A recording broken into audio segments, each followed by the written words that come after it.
Hello boys and girls, and welcome back to music. Today we're going to discuss what the dot does. A dot adds half of the value of the note. So let's look at an example of that. Our first example is this.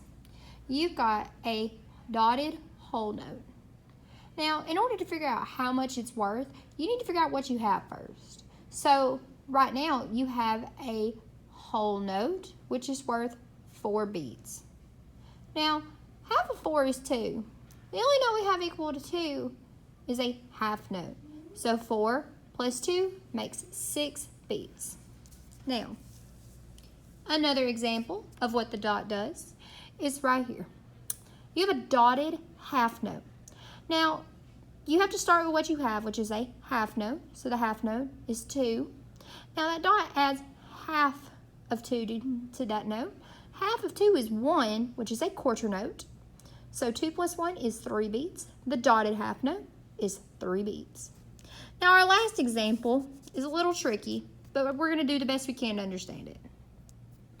You have a dotted quarter note. Now you got to start with what you have. You have a quarter note, which is worth 1 beat. But half of 1 is a half. And the only note we have that equals a half is a eighth note. So 1 quarter note plus 1 eighth note makes a dotted quarter, which makes the dotted quarter equal to 1.5 beats.